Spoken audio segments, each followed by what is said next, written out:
To the world we all know, which may or may not be the best world possible, once again springtime had come. But all the magic of spring was not enough to conceal the misery of Manor Farm.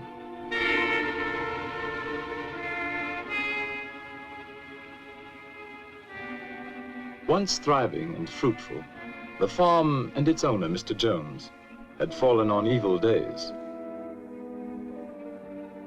Beset by problems of his own making, Mr. Jones had turned to drink. And for his misery, he had found poor company.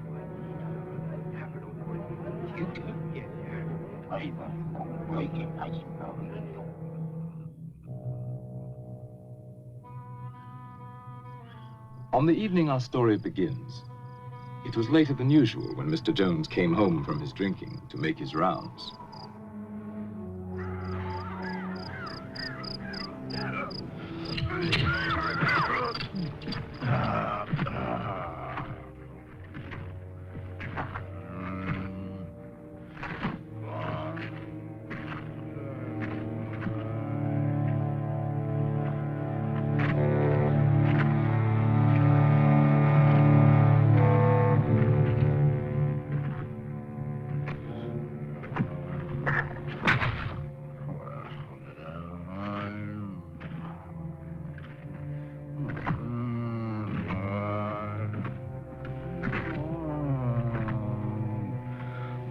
Damned old hens.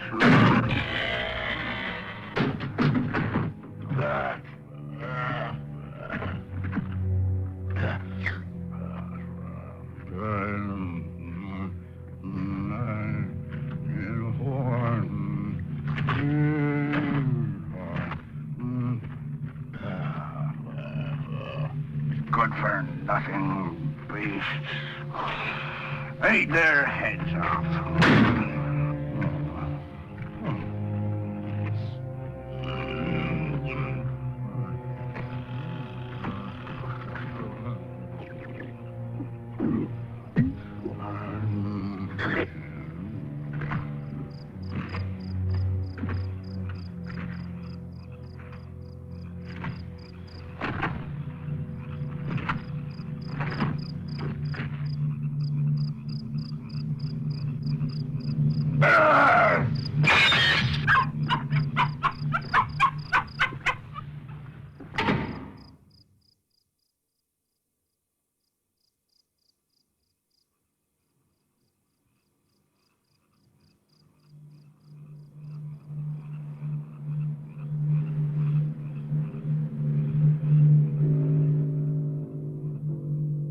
On this night, all the animals had agreed that as soon as Mr. Jones was in bed, they would gather in the main barn for a secret meeting called by Old Major, the prize boar hog, who because of his years was regarded as by far the wisest of the animals.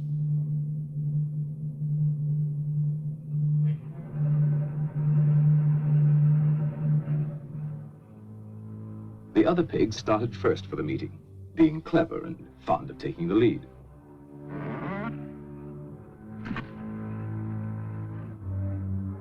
They were followed by Boxer, largest and strongest of the horses, and his devoted friend, Benjamin, the donkey. All the other animals, great and small, were anxious to get there, for such a meeting had never been held before.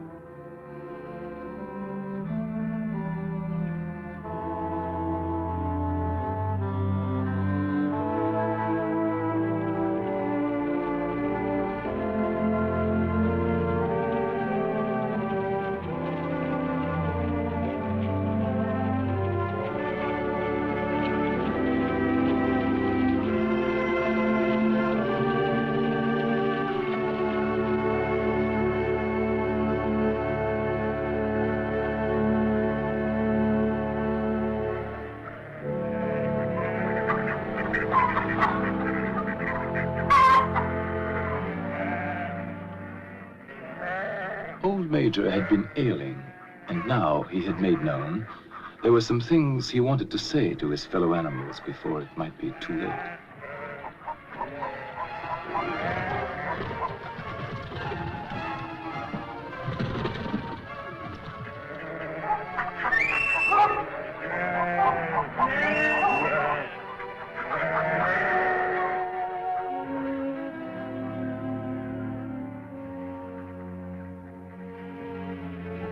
It took a while for all to find their seats. The pigs had taken up the best positions immediately in front of the platform. Among them, Snowball, determined to get a good view. And Napoleon, equally determined and even less polite.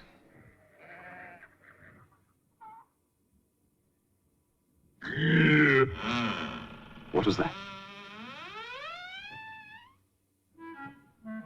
No. No, it wasn't Mr. Jones.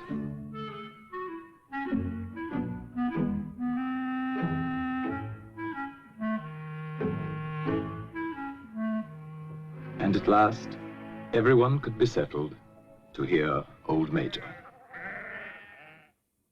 My dear friends, I have lived a long life. I have had much time for thought as I lay alone in my stall. I won't be with you much longer, and before I die, there's something I want to tell you. Few of us will ever know the blessings of a peaceful old age. You, boxer, when you have given the last of your great strength, what then?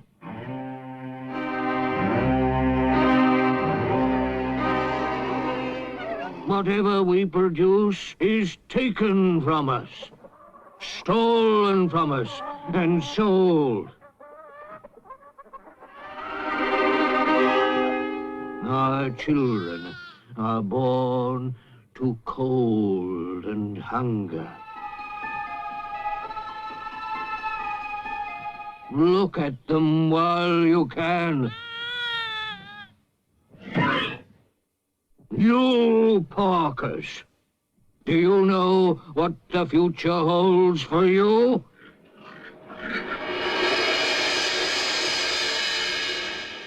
Do we deserve such a fate? Is this farm too poor to support us all? No, comrades. The farm is rich, but we'll never get our rightful share from Farmer Jones. Overthrow this evil tyrant, and we shall be rich and free. Courage! Revolt!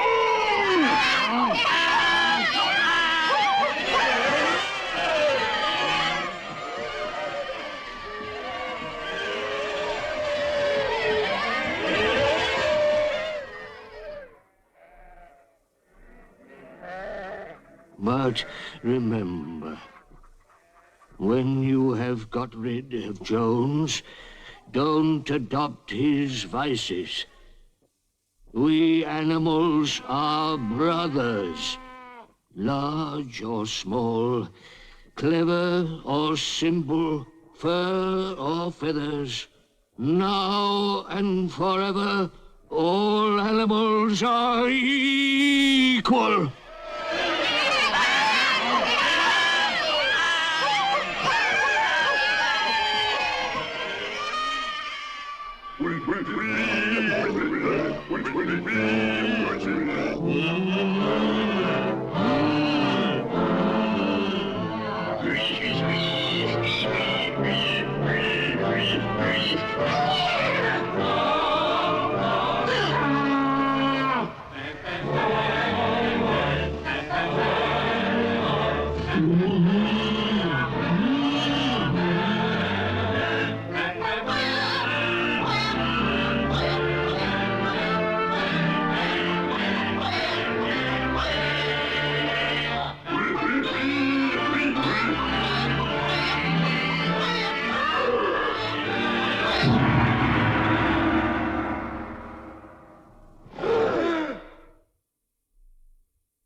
The very next morning, sooner perhaps than old Major would have predicted, the animals found their situation quite unbearable.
And so, almost before they realized it, the animals had fought and won.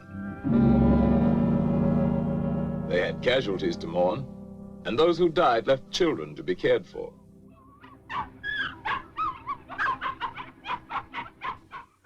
But Manor Farm was theirs, and they lost no time in destroying everything that reminded them of hateful Mr. Jones.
When it came to Mr. Jones's house, the animals hesitated. Napoleon showed the way, but Snowball took the lead in entering the place where their tyrant had lived.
The animals were all agreed that Jones's house was no place for them. All, that is, except Napoleon.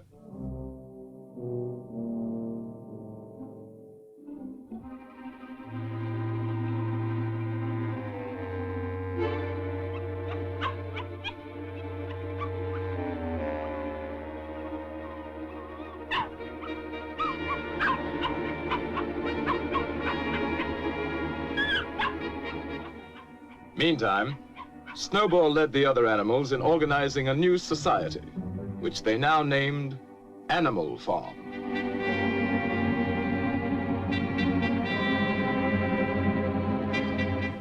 So that all might see and agree, the laws of Animal Farm were inscribed in a prominent place, to be remembered and obeyed forever.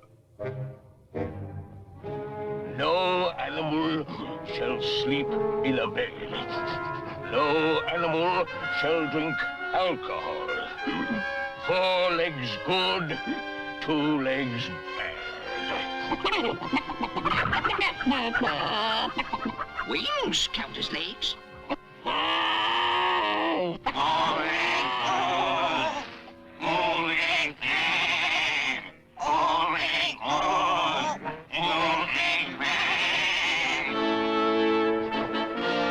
No animal shall kill another animal. All animals are equal.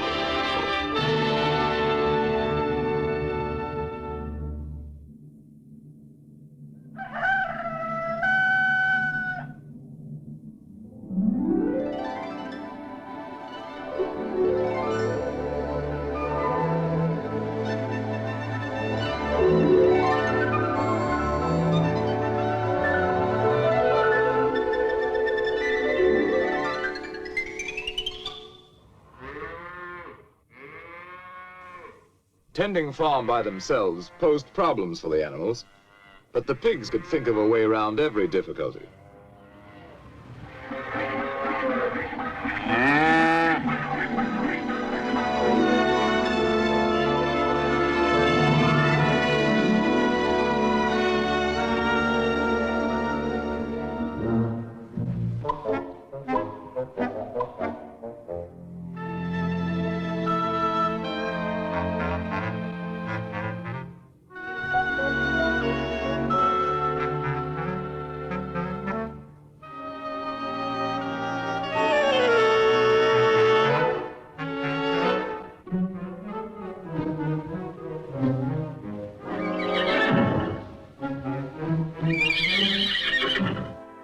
Boxer was the admiration of everybody.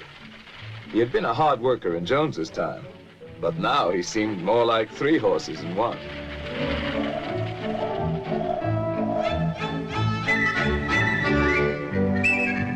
Instructed by Snowball, other animals worked out the rest for themselves, and the farm work was done like magic.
The success of their efforts delighted everyone, including sly Napoleon and his constant companion, Fat Pink Squealer.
That summer, the animals, without any help or any interference, made a going proposition of Animal Farm.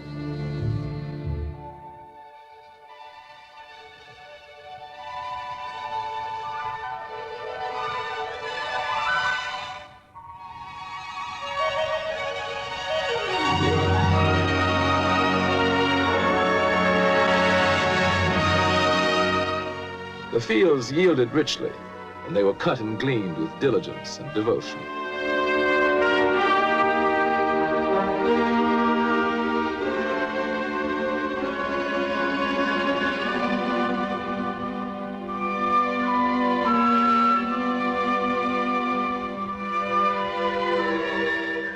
With the harvest safely home, the animals had time to think of the future. And at a meeting in the big barn, many resolutions were put forward. It was always the pigs who made the resolutions. Comrades, our first 5 months plan is a farm-wide triumph. And the time has come to spread the glorious news so that our downtrodden comrades on other farms will break their chains and join the animal revolution.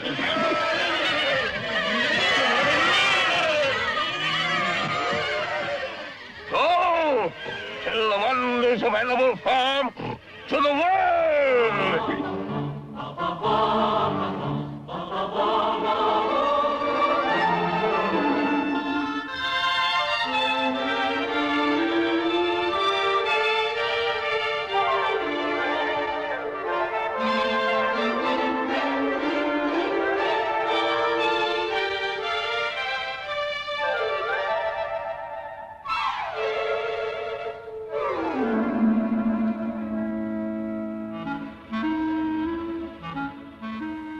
Some animals, content with their lot, were unimpressed by tales of peace and plenty.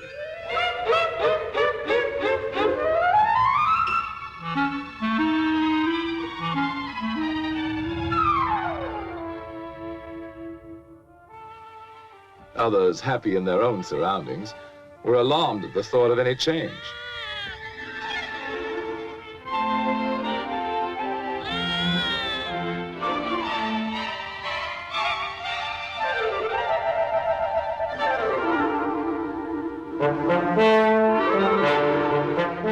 But wherever they were having a bad time, animals listened with interest.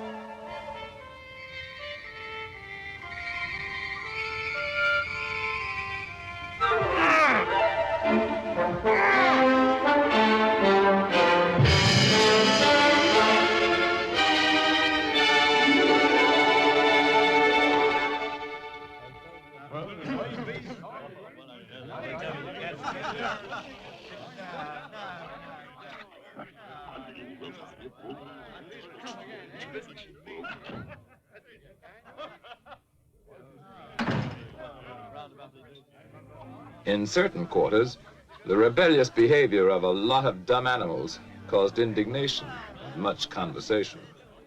But nothing was done about it, for the drunken Mr. Jones and his cronies did not know what to do. Snowball felt that education was the animals' next necessity. Some of the animals were brighter than others, of course. B!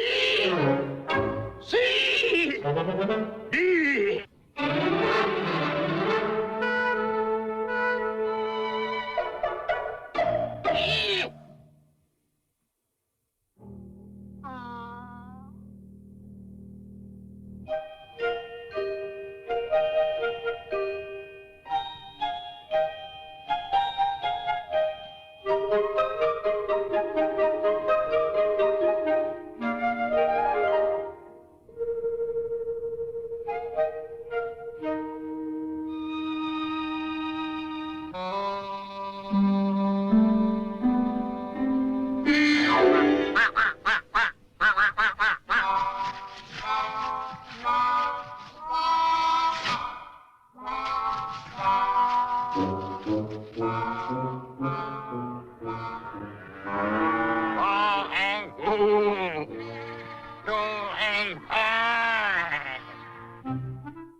Snowball set himself to solve the problem of power on the farm. And so did Napoleon.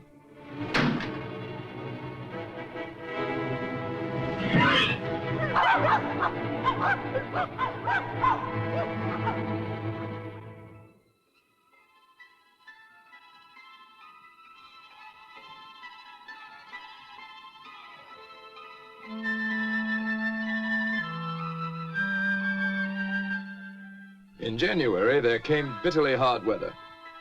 Inexperienced management brought shortages to Animal Farm. But Snowball continued his thinking for the future. And in such thoughts, he was not alone.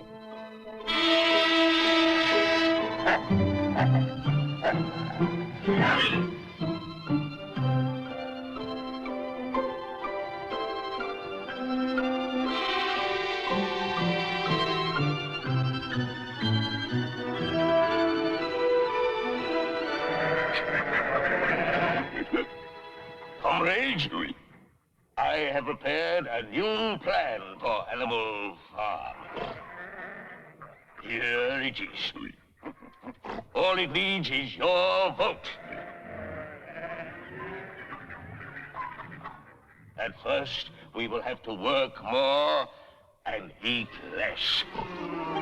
But my plan will bring us electricity.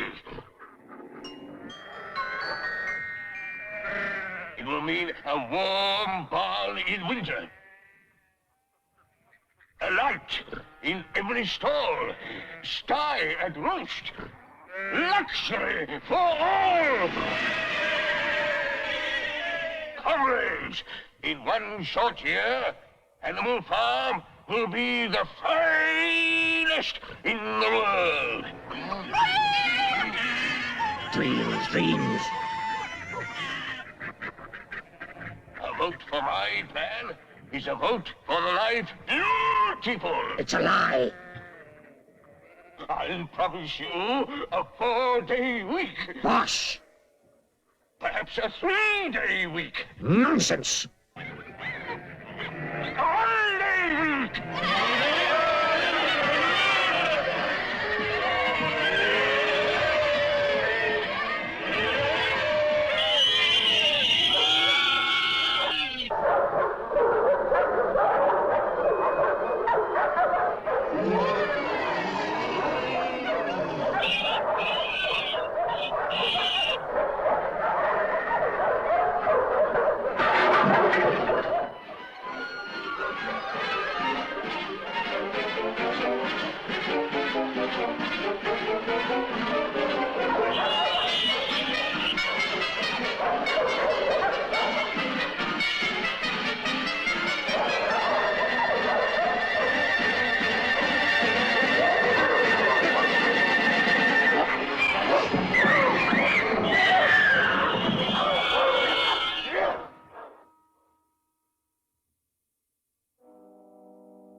With Snowball disposed of, Napoleon stepped up confidently to take charge of Animal Farm.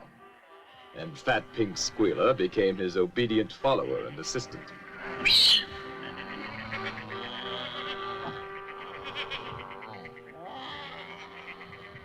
Comrades, Snowball is a traitor. What was he really planning? To bring back Jones. Now, let's have no more of these useless meetings. Eh? From now on,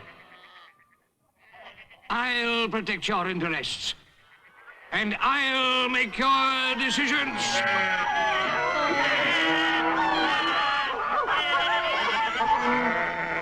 Let me show you my plan for Animal Farm.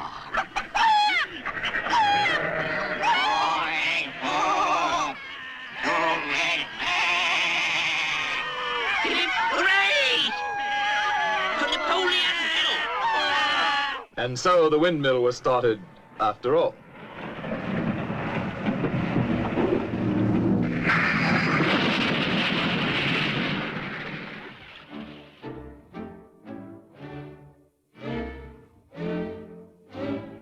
Nothing could have been achieved without Boxer, whose strength was greater than that of all the other animals put together.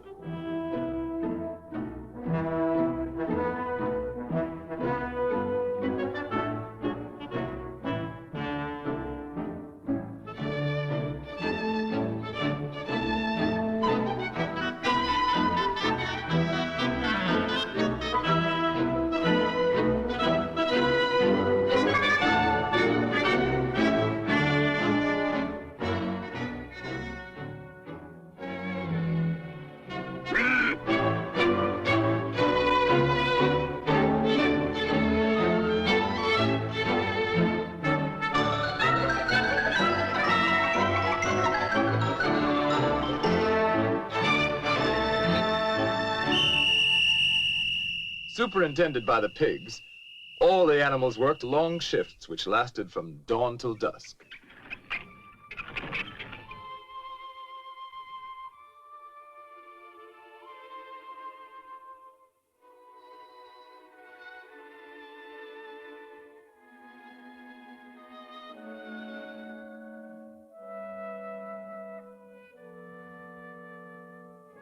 Rations were shortened for the workers, but the pigs, by virtue of their brain work, were plentifully provided for. But the greatest inspiration came from Boxer, who, with his friend Benjamin, worked early and late, in season and out.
One evening, after working long and late, as usual, Boxer and Benjamin made a curious discovery.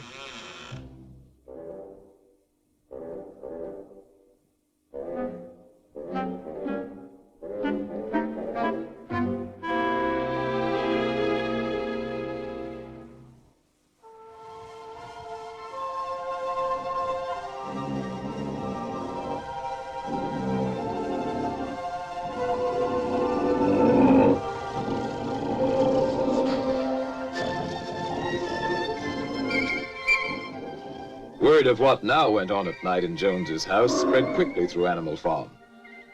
Some of the animals thought they remembered a law against beds, but obviously they were mistaken.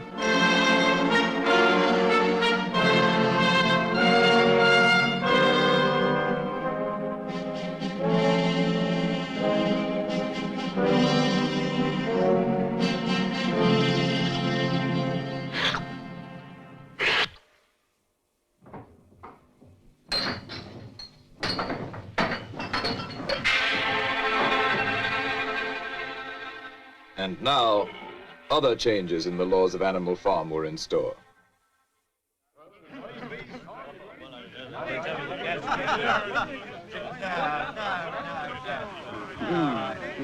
Those ungrateful beasts of yours. Cheer up. They won't last. Another winter will bring them to their knees. Anyway, where are they gonna buy the things they need? In Mr. Jones's circle, the subject of shortages at Animal Farm was a popular one. And a sharp trader named Whymper was just the sort to do something about it.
Comrades, our leader, as wise as he's beloved, has decided to trade with the outside world. Not for gain, of course.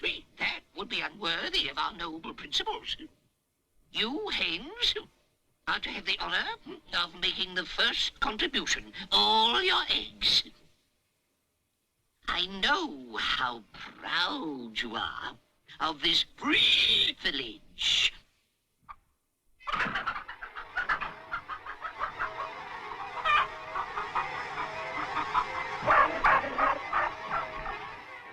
The chickens seemed to remember old Major saying that their eggs should never be taken from them.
The innocent suffered with the guilty, and the chickens' uprising was short-lived.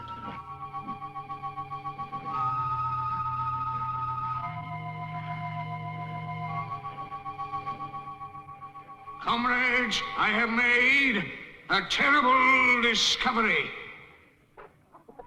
There are traitors among us.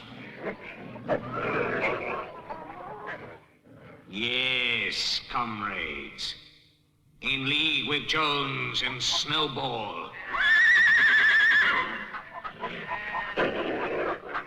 To destroy Animal Farm.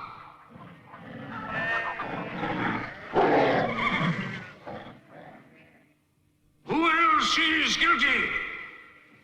Stand up and confess!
Is now complete.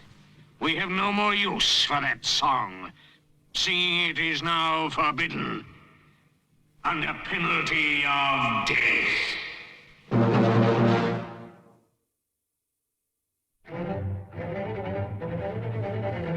Trade between Animal Farm and the outer world now became quite brisk.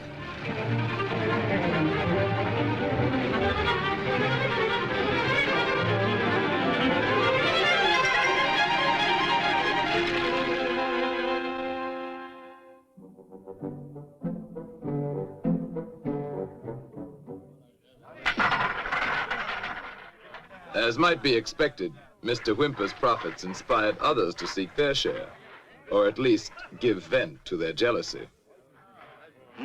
Animal Farm seems to be making money. For Whymper.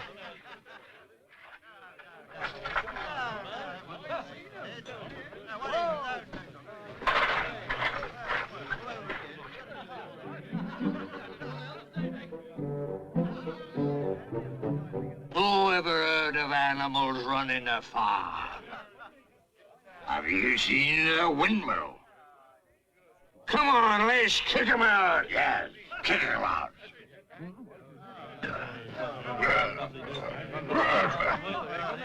The original owner was not invited to join this movement. His neighbors let him know his day was done.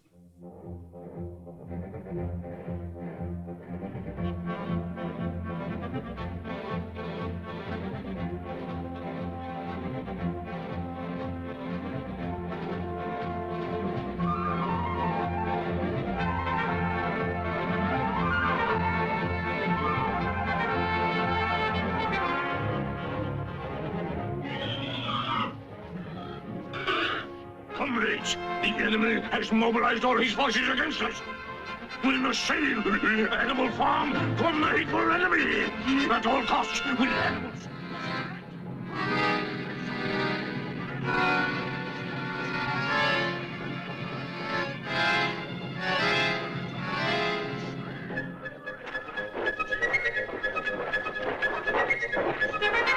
Now is the time to fight, to die for Animal Farm. Let us show them all that Animal Farm is strong.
Now began the heartbreaking job of rebuilding.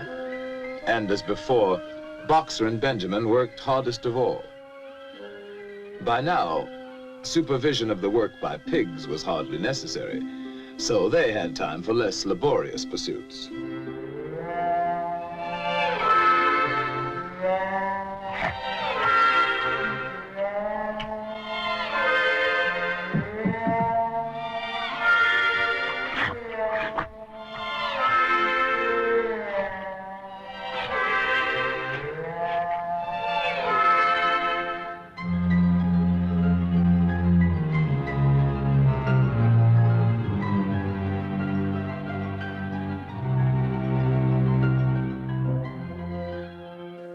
Long after the other animals left the job, Boxer and Benjamin worked on and on, giving their all, year in, year out.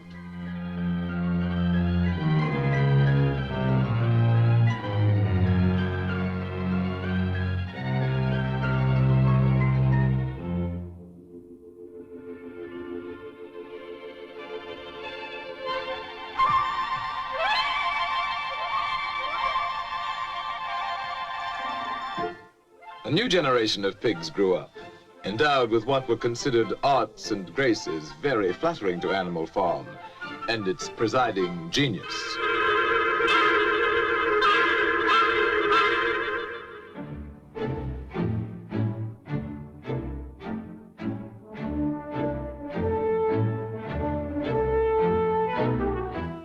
But still the windmill was not finished, and Boxer's injured foot got worse instead of better.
It looked as though Boxer were dead, but he wasn't.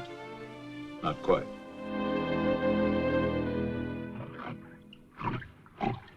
Boxer's hurt bad. He'll never work again. What do we do? While Napoleon and Squealer made plans for Boxer, Benjamin predicted he could look forward to a well-earned rest and retirement.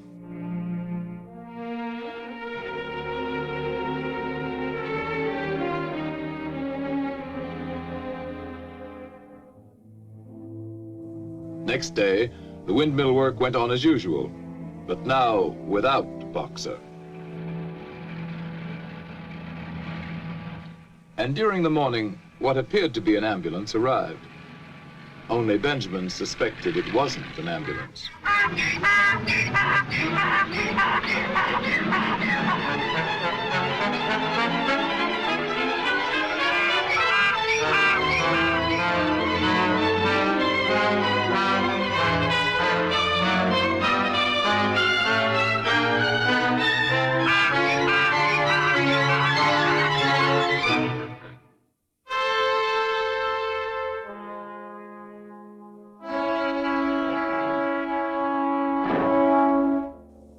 The other animals finally recognized the death wagon from Mr. Whymper's glue factory.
I was with him right to the end. His last words were, "Forward, comrades! Long live Napoleon!"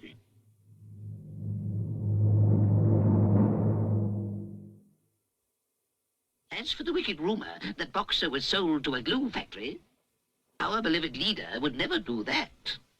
Long live Napoleon! Long live Napoleon!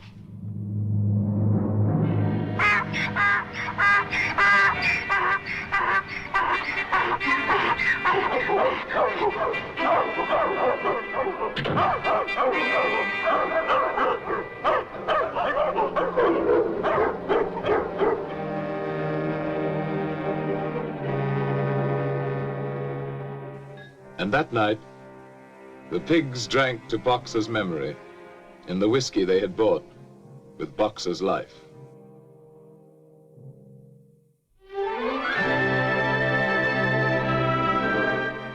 Years passed. The seasons came and went. The short animal lives fled by. The completed windmill stood as a monument to its builder's faith and sacrifice. But the animal's revolution was only dimly remembered. Outwardly, Animal Farm appeared prosperous, but the animals themselves were no better off, with the exception of the pigs and their supreme leader, Napoleon.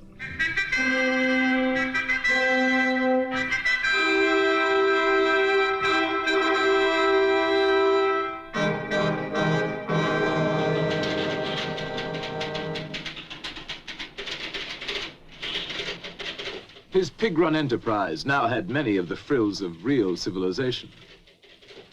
And one fine day, pig delegates from far and wide arrived at Animal Farm to celebrate the coming of a new era.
When reports of this great change reached them, other animals everywhere were incredulous.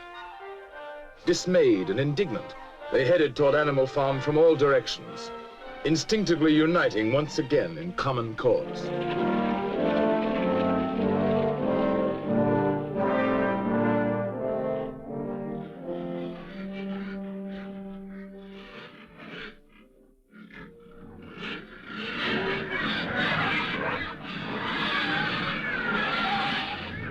Loyal followers.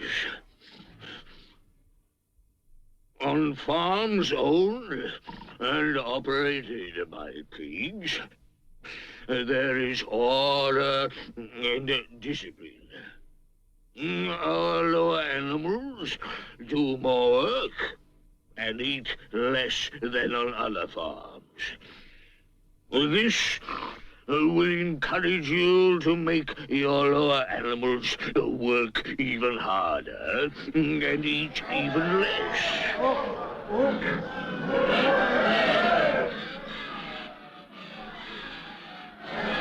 To a greater animal farm. To peace and plenty under pig rule.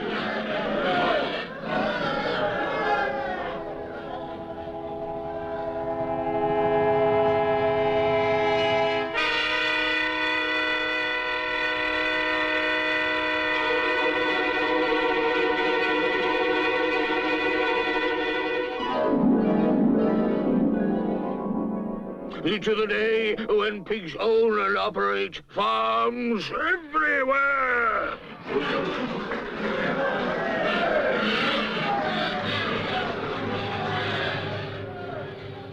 To the animals, it now seemed that their world, which may or may not someday become a happy place to live in, was worse than ever for ordinary creatures. And another moment had come when they must do something about it.